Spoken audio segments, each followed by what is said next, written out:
Scott, I found this print laying around and I noticed that there's metal in there and I've not seen that before. How does that happen? Yeah, so those are nuts that were inserted as a fastener. This is a part of another assembly.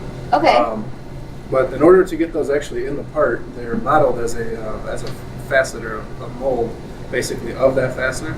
Okay. And then while it's printing, you insert a pause code, and the Oh. machine moves over, you put your parts in, and then continue printing over the top of it to encapsulate your fastener.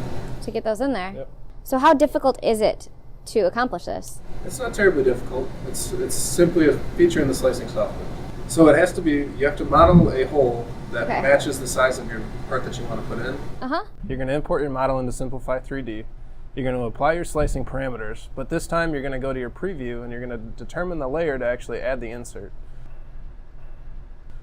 At that point, you're going to save your file, and then you're going to open it in a text editor, modify the G-code by adding the pause command at the layer that you noticed in the slicing preview. When you insert your pause code for a Work Series 200, 300, or 400 machine, you're going to insert an M226. That will force the machine to pause, similar to pushing the pause button on the controller. And then you're going to go ahead and print your part.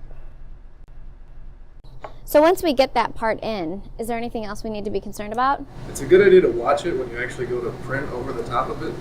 You're going to want to make sure that you have enough room for the extruder head to actually pass over the part. Okay. And you also need to make sure you have enough material laid down over the top of it to actually fully encapsulate it. Those aren't the only thing you can put in a part like this. Oh, really? You can put phone charging wires.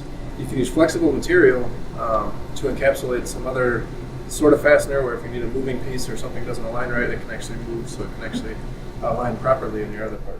As you can see through all of our videos, the possibilities in 3D printing are endless, but it's great to start with these building blocks.